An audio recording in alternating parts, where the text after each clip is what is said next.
नमस्कार, यो एभिन्यूज खबरको सङ्केत हो। तपाईँ अहिले एभिन्यूज एट 2 मा हुनुहुन्छ। म सुसन रामदाम।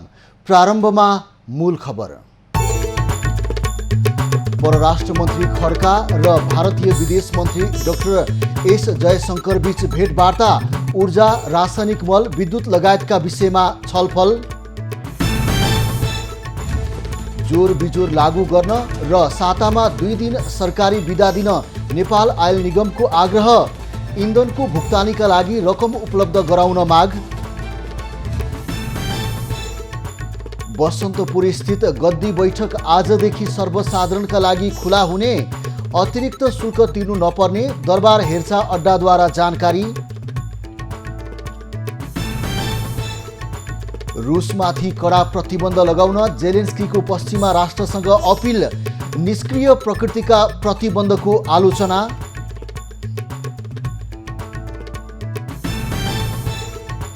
र आइपिएल क्रिकेटमा आज सनराइजर्स हैदराबाद र राजस्थान रोयल्स बीच प्रतिस्पर्धा हुँदै दुवै टोली जित निकाल्दै सुखद सुरुवात गर्ने प्रयासमा।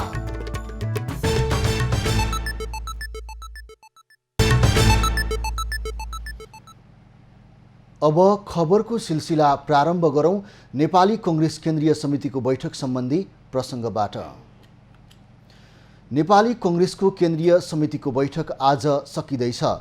स्थानीय निर्वाचन तयारीबारे छलफल गर्न गत शुक्रबारदेखि सुरु भएको बैठक आज सकिन लागेको हो। कङ्ग्रेसको आजको बैठकले आसन्न स्थानीय चुनावमा सत्ता गठबन्धनलाई कायमै राखेर अघि बढ्ने तयारी छ। साथै कङ्ग्रेसले उम्मेदवार चयनका लागि संसदीय बोर्ड समेत गठन गर्दैछ। संविधान र लोकतन्त्रलाई सिद्ध्याउने उद्देश्यले 2 पटक संसद विघटन गरेको एमालेलाई साइजमा राख्न गठबन्धन आवश्यक रहेको मत कङ्ग्रेसभित्र छ। कङ्ग्रेस नेता शेखर कोइराला र महामन्त्री गगन थापा भने गठबन्धनको विपक्षमा रहेका छन्। तर केन्द्रीय सदस्यहरू भने कङ्ग्रेसलाई बहुमत स्थानमा जिताउन र आन्तरिक एकता बलियो रहेको सन्देश दिन पनि चुनावी गठबन्धनको पक्षमा कङ्ग्रेस उभिनुपर्नेमा देखिएका छन्। परराष्ट्र मन्त्री डाक्टर नारायण खड्का र भारतीय विदेश मन्त्री डाक्टर एस जयशंकर बीच भेटवार्ता भएको छ। बिमस्टेकको 18औं मन्त्री स्तरीय बैठकका क्रममा खड्काले भारतीय समकक्षीसँग श्रीलङ्काको राजधानी कोलम्बोमा भेटवार्ता गरेका हुन्। बिमस्टेक बैठकको साइडलाइनमा 2 परराष्ट्र मन्त्री बीच वार्ता भएको हो। यो वार्तामा यही चैत्र 18 गतेदेखि हुन लागेको प्रधानमन्त्री शेरबहादुर देउवाको भारत भ्रमण सहितका विषयमा कुराकानी भएको परराष्ट्र मन्त्रालयले जानकारी दिएको छ। भेटबारेमा एस जयशंकरले पनि पुष्टि गरेका छन्। उनले कनेक्टिभिटी, ऊर्जा, रासायनिक मल, स्वास्थ्य र बिजुलीमा आपसी सहयोगबारे कुरा भएको जानकारी दिएका छन्। 2 समकक्षी बीचको भेटमा रामायण सर्किटको प्रगतिबारे ध्यान दिने विषयमा पनि सहमति भएको जयशंकरले उल्लेख गरेका छन्। यो बैठकलाई प्रधानमन्त्री देउवाले भर्चुअल सम्बोधन गर्दैछन्। गत असार 29 गते प्रधानमन्त्रीमा नियुक्त देउवा 3 दिने औपचारिक भ्रमणका क्रममा पहिलो पटक भारत जाँदैछन्। विवेकशील साझा पार्टीका अध्यक्ष रविन्द्र मिश्र विरोधी पक्षले पार्टी केन्द्रीय कार्यालयमै पत्रकार सम्मेलन गर्न खोजेपछि तनावको स्थिति सृजना भएको छ। असन्तुष्ट पक्षले सोमबार बैठक गरेर अध्यक्ष मिश्रलाई किन कारबाही नगर्ने भनेर 3 दिने स्पष्टीकरण सोध्ने निर्णय गरेको थियो। त्यसबारे जानकारी दिन पार्टी केन्द्रीय कार्यालय बखुन्डोलमा 11 बजे पत्रकार सम्मेलन आयोजना गरिएको थियो। सो कार्यक्रम रोक्न अध्यक्ष मिश्र पक्षले कर्मचारी बाहेक अन्यका लागि पार्टी केन्द्रीय कार्यालय बन्द गरेको सूचना जारी गरेको छ। अनधिकृत व्यक्तिहरूले कार्यक्रम गर्न खोजेको र त्यसको कारण उत्पन्न जोखिमलाई ध्यानमा राखी अनिश्चितकालको लागि कार्यालय बन्द गरेको सूचनामा उल्लेख छ। कार्यालय बन्द गरेपछि असन्तुष्ट पक्षका नेता कार्यकर्ताहरूले विरोध जनाएका छन्। नेपाल आयल निगमले आइतबार पनि सार्वजनिक बिदाको घोषणा गर्न माग गरेको छ। निगमले सरकारलाई पत्र लेख्दै निगमले सार्वजनिक तथा सरकारी सवारी साधनको प्रयोग घटाएर इन्धनको खपत कम गर्ने गरी थप 1 दिन बिदा दिनुपर्ने अनुरोध गरेको हो। इन्धन मूल्य वृद्धिको मारबाट निगमलाई जोगाउन यस्तो उपायमा काम गर्न उद्योग, वाणिज्य तथा आपूर्ति मन्त्रालयलाई पत्रचार गरिएको निगमका प्रवक्ता विनित मणि उपाध्यायले बताए। अत्यावश्यक क्षेत्र बाहेक सरकारी र निजी सवारी साधनमा जोर बिजोर लागू गर्न तथा आइतबार पनि सार्वजनिक बिदा दिन आग्रह गरिएको उनले बताए। मन्त्रालयलाई 10 बुँदामा लिखित माग बुझाउँदै निगमले लेखेको पत्रमा पेट्रोलियममा भन्सार शुल्क, मूल्य अभिवृद्धि कर र पूर्वाधार विकास शुल्क घटाउन पनि माग गरिएको छ। पेट्रोलियममा प्रति लिटरमा 15 रुपैयाँ मूल्य कर घटाउन र ग्यासमा 200 रुपैयाँ कम गर्न निगमले सरकारसँग माग गरेको छ। यस्तै इन्धन खरिदको भुक्तानी गर्न निगमलाई आवश्यक पर्ने थप रकम जोहोको व्यवस्था गर्न बढेर आएकै मूल्य बराबरमा मूल्य बढाउनु पाउनुपर्ने तथा सबै प्रकारका सवारी साधनहरूलाई पूर्ण क्षमतामा सञ्चालन गर्न दिने व्यवस्था गर्न पनि माग गरिएको छ। नेकपा एमाले अध्यक्ष केपी ओलीले वर्तमान सरकारले सुकुम्बासीलाई जग्गाधनी प्रमाण पूर्जा दिन नचाहेको आरोप लगाएका छन्। रूपन्देहीको तिलोत्तमामा भ्युटार उद्घाटन कार्यक्रममा अध्यक्ष ओलीले यस्तो बताएका हुन्। उनले एमालेले गठन गरेको भूमि आयोग अहिलेको सरकारले विघटन गरेर सुकुम्बासीमाथि पहिलो बञ्चरो प्रहार गरेको बताएका छन्। अघिल्लो सरकारले आयोग बनाएर पूर्जा वितरण गर्न ठिक्क पारेका बेला यो सरकारले आयोग खारेज गरेर भूमिहीनलाई बेघरबार बनाएको ओलीको आरोप छ। उनले गठबन्धन सरकारले अनेक बहाना खोज्न अघिल्लो सरकारमाथि भूमिहीनको फाइल लुकाएको आरोप लगाउँदै हिँडेको पनि दाबी गरे। नयाँ उत्साहका साथ, नयाँ योजनाका साथ, नयाँ दृष्टिकोणका साथ नेकपा एमाले अघि बढिरहेको छ।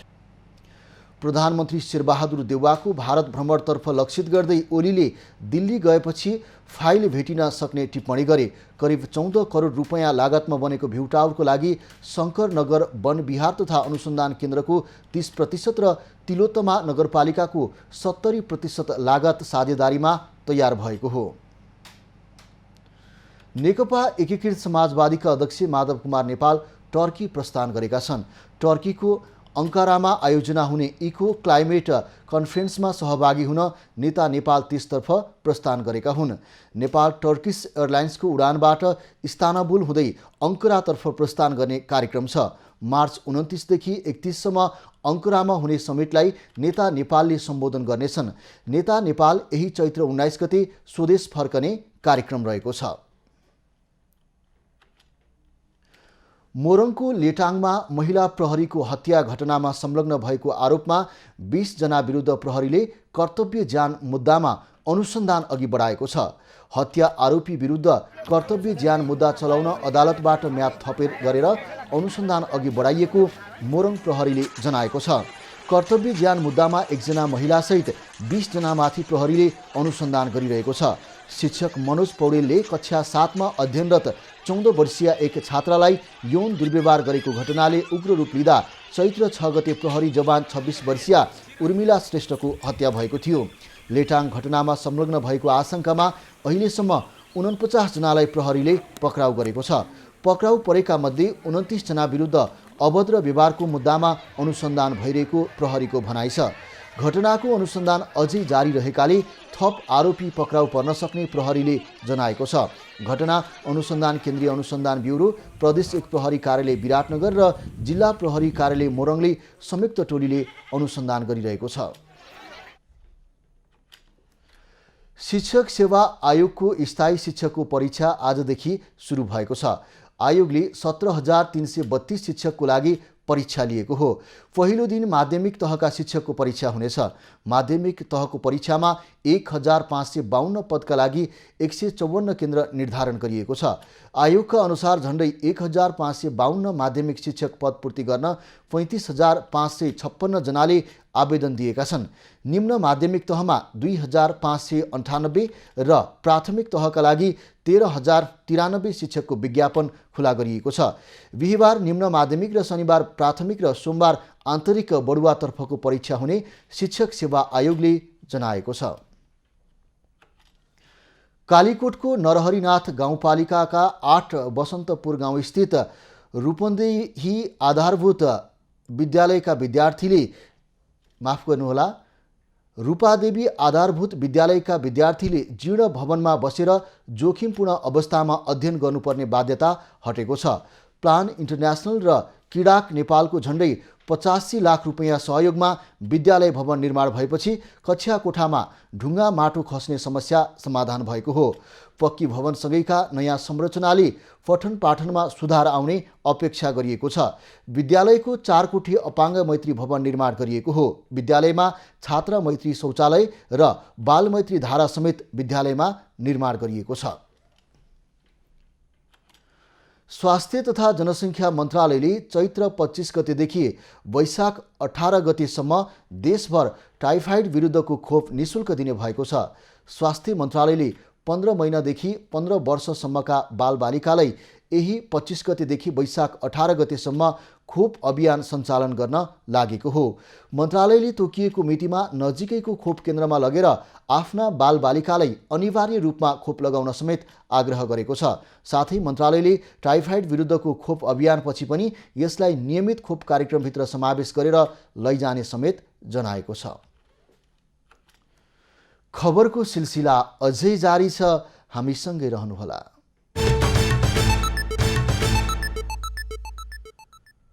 अब बाँकी खबर। बसन्तपुर स्थित गद्दी बैठक आजदेखि सर्वसाधारणको लागि खुला हुने भएको छ। आज अपराह्न 4 बजे एक कार्यक्रमको आयोजना गरेर गद्दी बैठक खुला गर्न लागि हो।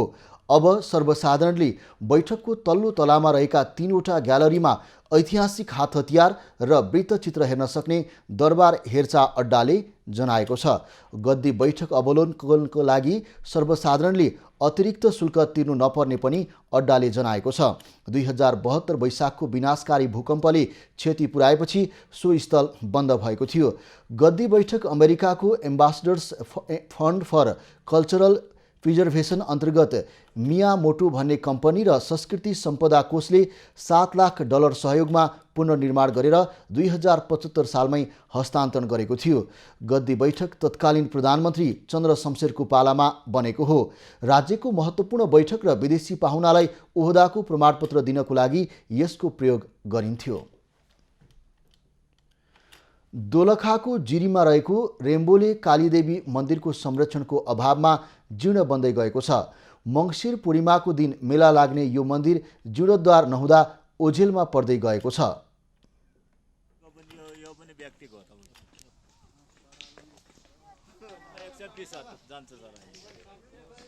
यो दुनियाँले के ल्याउनु पर्छ काठमाडौँदेखि यो दोलङ भीमसिंह जस्तो राख्नु पाए कस्तो रमाउँथ्यो।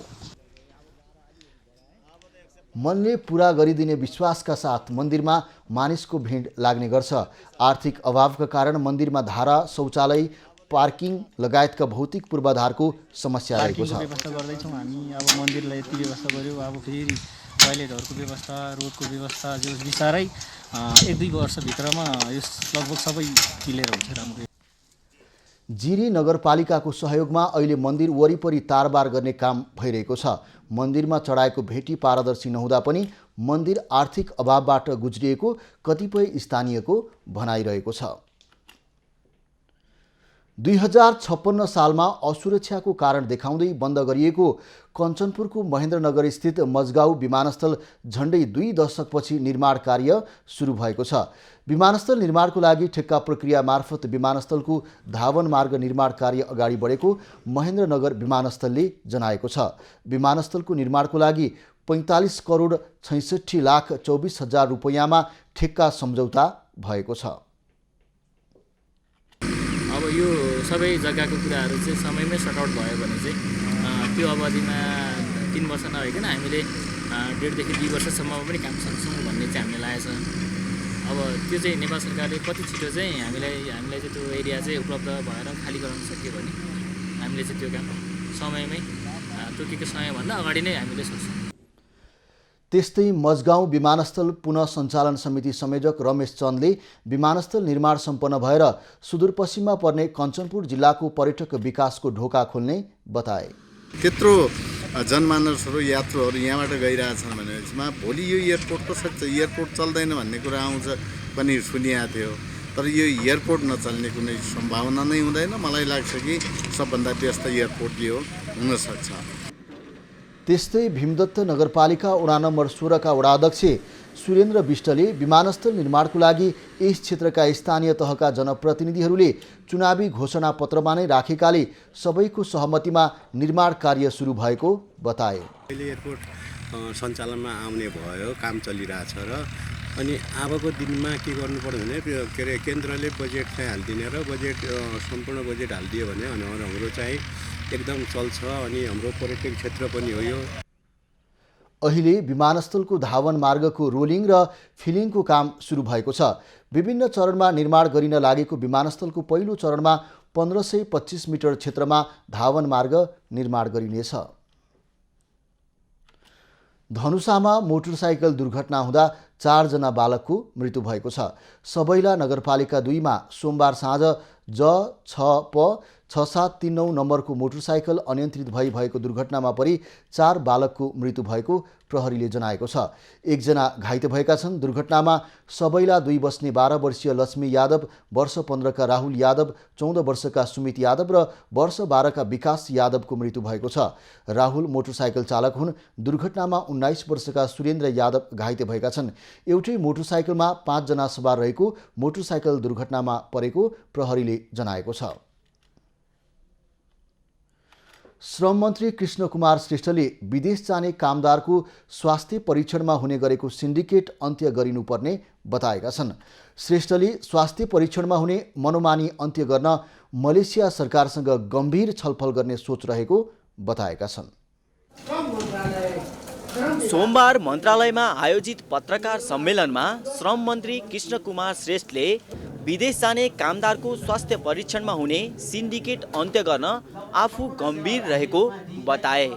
उनले मलेसिया सरकारसँग छलफल गरेर भए पनि स्वास्थ्य परीक्षणमा हुने मनोमानी अन्त्य गर्ने बताएका छन्। यो विषयमा जुन तपाईले भन्नुभयो अहिले 36 वटाले मेडिकल गरिरहेछ, मन्त्रालयले कति 100 कतिवटा चाहिँ तेरो ठिक छ भनेर त्यो स्वास्थ्य संस्थालाई अपग्रेड गर्ने भन्न राम्रो चिटिक्क बना हैन, लाली पाउडर घसेर राम्रो बना भनेर भने पैसा अर्थ गरेर लगा पाएन। तर हाम्रो अर्जुन दृष्टि भनेको श्रमिकहरू जो श्रम गर्न जान्छु भन्छन् तिनको हकितमा काम गर्दाखेरि कसैलाई चाहिँ मर्कानी पर्न सक्छ, कसैलाई फाइदा नि हुन सक्छ। यो कुरोमा चाहिँ हामी चाहिँ कुनै सम्झौता गर्दैनौँ। श्रमिकको हकितको लागि मात्रै हामी अगाडि बढ्छौँ। 122 वटा वैदेशिक रोजगारमा विदेश जानेहरूको स्वास्थ्य परीक्षण गर्ने संस्था भए पनि 36 वटा संस्थाले मात्रै हाल एकलौटी कामदारको स्वास्थ्य परीक्षणका नाममा सिन्डिकेट कायम गरेका छन्। ती संस्थाहरूले मलेसिया जाने कामदारबाट मनपरी शुल्क उठाइरहेको गुनासो आइरहेको छ। मन्त्री श्रेष्ठले बेलायत, मालदिप्स, इजरायल र सिसेलसँग श्रम सम्झौताको तयारी भइरहेको समेत बताएका छन्। ती 4 मुलुकमा निर्माण क्षेत्रमा नेपाली कामदार पठाउनका लागि श्रम सम्झौताको तयारी भएको उनले बताए। अहिले साथीहरूले फ्री भिसा फ्री टिकटको कुरा निकाल्नु भएको छ हैन, 10,000 चाहिँ सर्भिस चार्ज चाहिँ तोकिएको छ। त्यो अहिले मेरो पालामा तोकिएको त होइन। तर यसलाई व्यवस्थित गर्न यो के हो त? साँच्चै चाहिँ वैज्ञानिक ढङ्ग के हो त? भारतमा के छ, फिलिपिन्समा के छ, बङ्गलादेशमा के छ, हेर्नु न अरू पाकिस्तानमा के छ, अरू मुलुकसँग के छ भनेर त्यो हामीले चाहिँ अनुसन्धान गरेका छौँ। आफूले कार्यभार सम्हालेपछि श्रम स्वीकृतिलाई पेपरलेस बनाएको उनले बताएका छन्। वैदेशिक रोजगारीमा गएकाहरूको समस्या हेर्ने गरी प्रहरी इकाइ गठन गर्ने तयारी भइरहेको समेत उनले बताए। हाल 178 मुलुकमा नेपालीहरू व्यक्तिगत श्रम स्वीकृति मार्फत जाने गरेका छन् भने 110 मुलुकमा संस्थागत श्रम स्वीकृति लिएर जान पाउने व्यवस्था रहेको छ। कोरोना महामारीको मारबाट लयमा फर्किन लागेको पर्यटन क्षेत्रमा रसिया युक्रेन युद्धको असर देखिन थालेको छ। युद्धका कारण रसियन तथा युक्रेन र यसको आसपासको हवाई मार्ग प्रयोग गर्ने पर्यटकको सङ्ख्यामा कमी आएको छ। पछिल्लो समय अन्य क्षेत्रमा जस्तै रसिया युक्रेनको प्रभाव नेपालको पर्यटन क्षेत्रमा पनि परेको छ। नेपालको साहसिक पर्यटनमा युरोप र अमेरिकी पर्यटकले महत्त्वपूर्ण भूमिका ओगटेका छन्। युद्धका कारण रसियन तथा युक्रेन र यसको आसपासको हवाई मार्ग प्रयोग गरी आउने पर्यटकको सङ्ख्यामा कमी आएको छ। रसिया युक्रेनको युद्धको कारण विश्वभर नै महँगी बढ्दा पनि पर्यटन क्षेत्र प्रभावित भएको छ। हाम्रो देशले केही उत्पादन गर्दैन, अर्का देशको भरमा पर्ने भएकोले परनिर्भरताले गर्दाखेरि अलि चाहिँ यहाँ भएका सबै सामान त महँगिएको छ, जसले गर्दा पर्यटन क्षेत्रलाई पनि धेरै नै धक्का पुगेको छ। कोरोना महामारी कम भएसँगै नेपाल सरकारले पर्यटन आवागमनको मापदण्डलाई सहज बनाइदिँदा पर्यटक आवागमन बढ्दै गएको थियो। तर रसिया युक्रेन बीचको युद्धको कारण पर्यटन क्षेत्रले अपेक्षा गरे अनुरूप गति लिन सकेको छैन। सन् 2021मा रुसबाट 2100 बढी पर्यटक आएका थिए। सन् 2022 को जनवरीमा रुसबाट जम्मा 121 पर्यटक मात्र नेपाल भ्रमणमा आएका छन्। सन् 2022 को सुरुवातमा युद्धको आशंकाका कारण पर्यटन आवागमन घट्दै गएको देखिन्छ। विगतका वर्षमा विशेष गरी साहसिक गतिविधिका लागि रसिया र आसपासका मुलुकहरूबाट ठूलो संख्यामा पर्यटन आउने गरे पनि यस वर्ष न्यून रहेको व्यवसायीको भनाइ छ। एडभेन्चर गतिविधिमा रमाउने, त्यसमा इन्भल्भ हुने पर्यटकहरू हुन् हैन, लामो समय चाहिँ यहाँ रहने, धेरै खर्च गर्ने त्यो खालको पर्यटकहरू चाहिँ रसिया र अरू मुलुकबाट आउँथे। अब त्यहाँको चाहिँ अहिले आउन सकिरहेको अवस्था छैन, घटेको छ। यसरी कहिले कोरोना त कहिले युद्धका कारण पर्यटन आवागमन प्रभावित हुँदा मुलुकको अर्थतन्त्रमा नै ठूलो असर परेको छ। यसका लागि सरकारवाला निकायले पर्यटन आवागमन बढाउन विकल्प खोज्न आवश्यक देखिन्छ। क्यामेरामा रविन्द्र लम्सालको साथमा निशा देउजाको रिपोर्ट। अवैधानिक रूपमा भ्रूण चेक जाँच गरी छोरा भए राख्ने तर छोरी भए गर्भपतन गर्नेहरू बढेपछि अर्घखाँचीमा छोरी अभियान सञ्चालन गरिएको छ। सन्धिखर्क नगरपालिकाले नगरभित्र जन्मिएका छोरीहरूको लागि खुत्रुके बचत योजना सञ्चालन गरेको हो। विशेष खबरको साथमा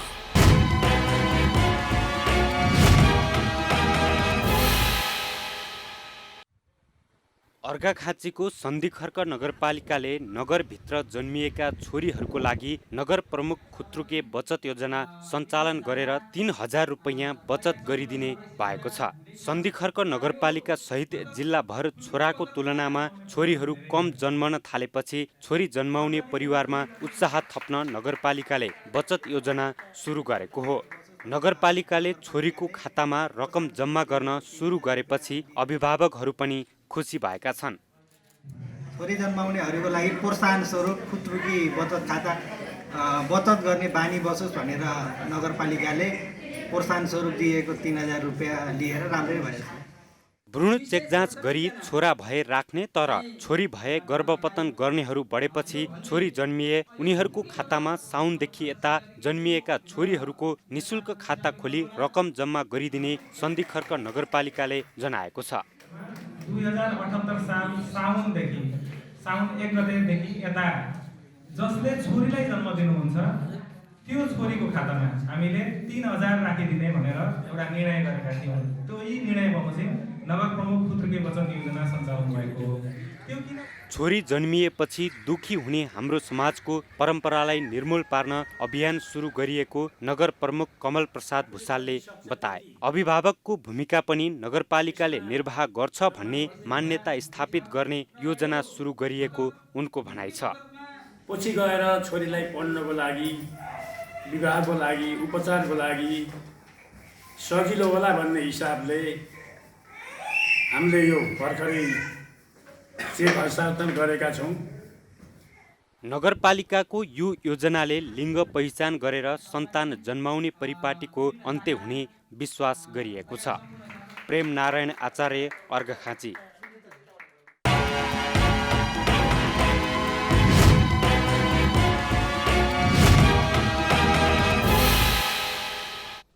झापामा हाम्रो पनि सुन्दर घर होस् भन्ने अभियानको थालनी गरिएको छ। कष्टपूर्ण जीवनयापन गर्न विवश अशक्त वृद्ध वृद्धा एकल अल्पसंख्यक सीमान्तकृत समुदायका नागरिकको जीवनयापनलाई सहज बनाउन यस्तो अभियान थालिएको हो। गरिबी र अशक्तताका कारण घर बनाउन नसक्ने परिवार समुदायका नागरिकको आवश्यकता पूरा गर्न झापामा हाम्रो पनि सुन्दर घर होस् भन्ने अभियानको थालनी भएको छ। अभियान अन्तर्गत कर्तव्य फाउन्डेसनले झापा अर्जुनधारा 5 नमुना बस्ती फुलबारी निवासी अशक्त धर्मराज राजकुमारी गिरी दाम्पतिलाई घर हस्तान्तरण गरेको छ। एकल महिला भएको घर, अल्पसङ्ख्यक भएको व्यक्तिहरू यस्ता र उनीहरू चाहिँ अब आँखा नदेख्ने, कान नसुन्ने होइन यस्तो खालको फरक क्षमता भएका व्यक्तिहरूलाई नै प्राथमिकता लिएर गरिरहेछौँ। अभियान अन्तर्गत एक सक्षम र इच्छुक व्यक्ति, संस्था, प्रतिष्ठानबाट घर नहुने एक परिवारको घर निर्माण गरिने र घर निर्माणका लागि अति विपन्न, अपाङ्गता भएका वृद्ध-वृद्धा, एकल, अल्पसङ्ख्यक, सीमान्तकृत समुदायका परिवार छनौट गरिने फाउन्डेसनले जनाएको छ। मान्छेले हेर्नु, अहिले मान्छेलाई लाउन र खानभन्दा पनि ठुलो समस्या भनेको बस्नलाई हो कि। तपाईँको बिहान बेलुका मान्छेले जहाँसुकै काम गरेर एटलिस्ट बस्ने चाहिँ घाम पानीले ओत लाग्ने किसिमको राम्रो किसिमको बस्ने इन्भाइरोमेन्ट हो भने मान्छे अहिले भोकले मर्ने कन्डिसन तपाईँको आउँदैन।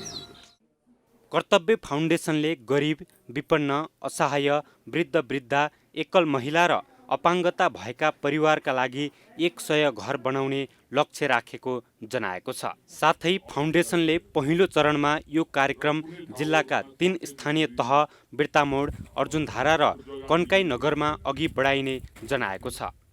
सबै सक्षम व्यक्ति, संस्था, प्रतिष्ठानले हातेमालो गर्ने हो भने हरेक लक्षित समुदायका घरविहीनहरूले घर पाउने, जीवनयापन सहज बन्ने छ भने दिगो विकासको लक्ष्य हासिलसँगै समृद्ध नेपाल निर्माणमा टेवा पुग्नेछ। सन्तोष नेउपाने, झापा। खबरको सिलसिला अझै जारी छ, हामीसँगै रहनुहोला। अब पालो एभिन्यूज 8 स्पोर्ट्सको।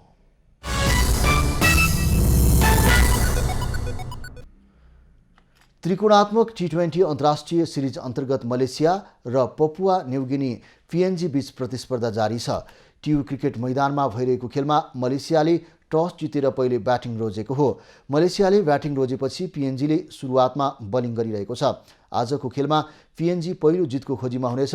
सिरिजको पहिलो खेलमा PNG नेपालसँग 15 रनले पराजित भएको थियो। सिरिजमा नेपाल, मलेसिया र PNGले प्रतिस्पर्धा गरिरहेका छन्। अखिल नेपाल फुटबल सङ्घ एन्फाको विशेष साधारण सभा जारी छ। एन्फाले यसअघि स्थगित विशेष साधारण सभा सानेफा स्थित हेरिटेज गार्डनमा आज बोलाएको हो। साधारण सभामा जेठ 15 गते हुने निर्वाचनमा केन्द्रित रहेर छलफल हुने एन्फाले जनाएको छ। बैठकमा निर्वाचन समिति गठन, निर्वाचन पुनरावेदन समिति गठन, उम्मेदवारको मनोनयन शुल्क निर्धारण र वार्षिक कार्यक्रम तथा बजेटको लेखा परीक्षण प्रतिवेदन लगायतको विषय छलफलका एजेन्डा छन्। यसअघि फागुन 8 गतेको लागि डाकिएको एन्फाको विशेष साधारण सभा प्राविधिक कारण देखाएर स्थगित गरिएको थियो। Indian premier league IPL T20 cricket आज सनराइजर्स हैदराबाद र राजस्थान रोयल्स बीच प्रतिस्पर्धा हुँदैछ। दुई टोली बीचको खेल पुणेमा राति 7:45 बजे सुरु हुनेछ। दुवै टोली जित निकाल्दै सुखद सुरुवात गर्ने प्रयासमा हुनेछन्। पछिल्लो 5 भेटमा राजस्थानले 3 र हैदराबादले 2 खेल जितेको छ। गत संस्करणमा भने दुवै टोलीले 1-1 खेल जितेका थिए। यो संस्करणको IPLमा 10 टोलीको सहभागिता रहेको छ। अब पालो खास खबरको।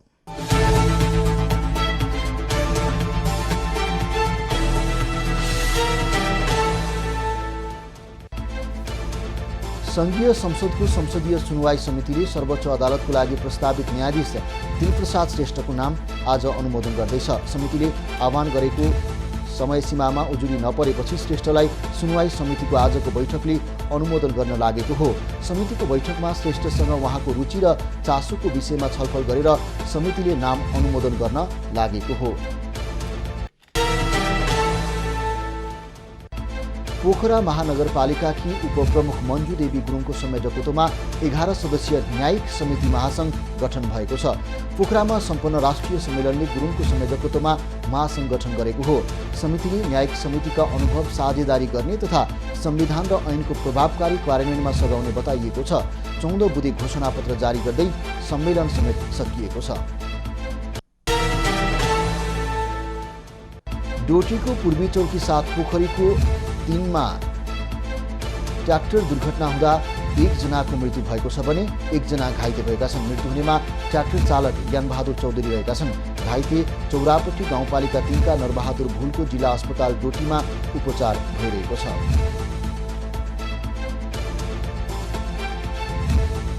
शिवम सिमेन्ट भरोसा। डोटीको आदर्श गाउँपालिका वडा नम्बर 6 का करिब 100 भन्दा बढी घरधुरी अन्धकारमा जीवन काट्न बाध्य भएका छन्। जिल्लाको साइलीगाड नदीबाट निकालेको जलविद्युत आयोजनाको समयमा मर्मत सम्भार नहुँदा अन्धकारमा बस्न बाध्य भएका हुन्। गत कार्तिकमा परेको अविरल वर्षाका कारण नहर बगाएपछि विद्युत अवरुद्ध भएको थियो। नेपाल रिङ रेस्लिङ सङ्घको आयोजनामा प्रथम हेरिटेज आरडब्ल्यू राष्ट्रिय रेस्लिङ प्रतियोगिता हुने भएको छ। यही चैत्र 19 गते हुने प्रतियोगितामा heavy weight, hardcore, middle weight, tag team, light वेटका विधा समावेश छन्। काठमाडौँको बसन्तपुर डबलीमा हुने एक दिने प्रतियोगिता सञ्चालन गर्न करिब 15 लाख खर्च हुने आयोजक सङ्घकी महासचिव सुवर्ण श्रेष्ठले जानकारी दिए। नेपाली बजारमा सुनको मूल्यमा आज 1300 रुपियाँले गिरावट आएको छ।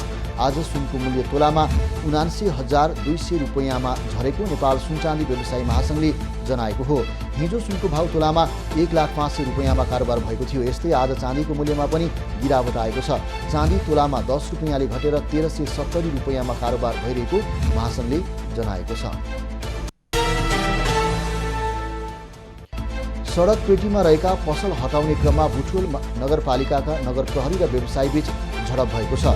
चिया, कफी तथा अन्य खानेकुरा बेच्न राखिएका ठेलागाडा हटाउन थालेपछि नगर प्रहरी र व्यवसायी बीच केही बेर हात हालहाल भएको थियो। प्रहरीले ग्यासका सिलिन्डर र अन्य सामान उठाएर गाडीमा हालेपछि व्यवसायीले खोज्ने प्रयास गरेपछि केही बेर तनाव भएको थियो।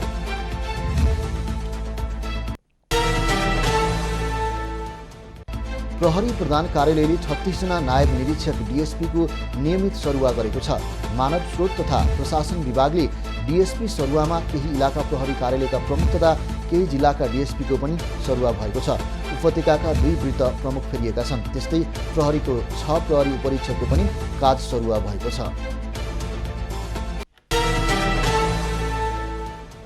स्थानीय निर्वाचनमा 1,67,000 सुरक्षाकर्मी परिचालन हुने भएका छन्। गृह मन्त्रालयले नेपाल प्रहरीका 65,000, सशस्त्रका 32,000 र नेपाली सेनाका 70,000 टोली चुनावमा परिचालन गर्न लागेको हो। निर्वाचनको सुरक्षाको लागि देशभर 1 लाख म्यादी पनि परिचालित हुनेछन्। निर्वाचन सुरक्षा र निर्वाचन बिथुल्नको लागि विभिन्न समूहहरू सक्रिय हुने भएकाले तीनै तहको सुरक्षा निकायलाई परिचालन गर्न लागि बताइएको छ। नेपाल औषधि उत्पादक सङ्घले पारासिटामोल 500 mg विस्थापित गर्न 650 mg उत्पादन गर्न लागि भन्ने खबरमा सत्यता नभएको जनाएको छ। विभिन्न राष्ट्रहरूले पारासिटामोल 650 mg पनि आवश्यक देखिएको सिफारिस गरेकाले सोही अनुसार औषधि उत्पादन गर्न लागि सङ्घले विज्ञप्ति मार्फत जानकारी दिएको हो। 500 mg को औषधि पनि निरन्तर उत्पादन हुने भएकाले अभाव नहुने पनि सङ्घले स्पष्ट पारेको छ। नाबालिगलाई बलात्कार गरेको मुद्दामा पूर्वपक्षका लागि थुनामा रहेका नायक फलसा जिल्ला अदालत तनहुँको थुनचेक आदेश विरुद्ध पुनरावेदनका लागि आज उच्च अदालत पोखरा जाने भएका छन्। पूर्वपक्षका लागि थुनामा पठाउने जिल्ला अदालतको आदेश चित्त बुझ्दो नभएकाले उनले आज उच्च अदालत पोखरामा पुनरावेदन दिन लागेका हुन्। फललाई तारेख वा धरौटीमा छाडेर मुद्दा पूर्वपक्ष गरियोस् भनेर माग राखे पनि अदालतले थुनामा पठाएकाले पुनरावेदन दिन लागि उनका कानुन व्यवसायीले बताएका छन्। यस वर्षको वसन्त ऋतुमा हिमाल आरोहणको लागि आरोहीले अनुमति लिन थालेका छन्। अहिलेसम्म 13 वटा हिमाल आरोहणका लागि 16 वटा समूहले अनुमति लिएको पर्यटन विभागले जनाएको छ। विभागका अनुसार सोमबारसम्म 16 समूहका 128 जनाले आरोहण अनुमति लिएका हुन्, जसमा 32 महिला र 96 पुरुष रहेका छन्। आरोहण टोलीबाट सरकारले 2 करोड 65 लाख रुपियाँ रोयल्टी सङ्कलन गरेको छ। नेपाल र गणतन्त्र दक्षिण सुडान बीच आज कूटनीतिक सम्बन्ध स्थापना भएको हो। न्युयोर्कमा संयुक्त राष्ट्रसङ्घका लागि नेपालका राजदूत अमृत बहादुर राई र राष्ट्रसङ्घका लागि गणतन्त्र दक्षिण सुडानका राजदूत अकुई बोना मालवालले विज्ञप्ति जारी गरेर सुडानसँग कूटनीतिक सम्बन्ध स्थापित भएको जानकारी दिएका हुन्। यो सँगै नेपालको बाह्य सम्बन्ध 175 देशमा विस्तार भएको छ। आयोजक नव जनजागृति युवा क्लब जगदम्बा 12औं जितपुर सिमरा गोल्ड कपको सेमिफाइनलमा प्रवेश गरेको छ। सिमारा रङ्गशालामा भएको खेलमा सुदूरपश्चिम 11लाई 1-0ले पराजित गर्दै आयोजक प्रतियोगिताको अन्तिम 4मा प्रवेश गरेको हो। आयोजकको जितमा सुनिल खड्काले निर्णायक गोल गरे। प्रतियोगिता अन्तर्गत मङ्गलबार साबिक विजेता सङ्कटा क्लब र बागमती युवा क्लब सर्लाही बीच खेल हुनेछ।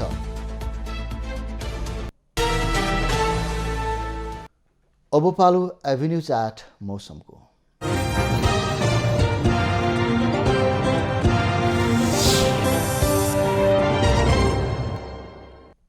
हाल प्रदेश 1 लगायत बागमती र गण्डकी प्रदेशको पहाडी भूभागमा आंशिकदेखि सामान्य बदली रही अन्य भूभागमा आंशिक बदली रहेको छ। दिउँसो प्रदेश 1 का पहाडी भूभागहरूका केही स्थान तथा बागमती र गण्डकी प्रदेशको पहाडी भूभागका 1 वा 2 स्थानमा मेघ गर्जनसहित हल्का वर्षाको सम्भावना रहेको जल तथा मौसम पूर्वानुमान महाशाखाले जनाएको छ। काठमाडौँ उपत्यकाको आजको अधिकतम तापक्रम 28 डिग्री सेल्सियस र न्यूनतम तापक्रम 16 डिग्री सेल्सियसका बीचमा रहने अनुमान गरिएको छ। आज सूर्योदय 5:57 भयो भने सूर्यास्त 6:19 हुनेछ। आज देशभरको मौसम कस्तो रहला त हेरौँ देशका विभिन्न स्थानको अनुमानित मौसमी अवस्था।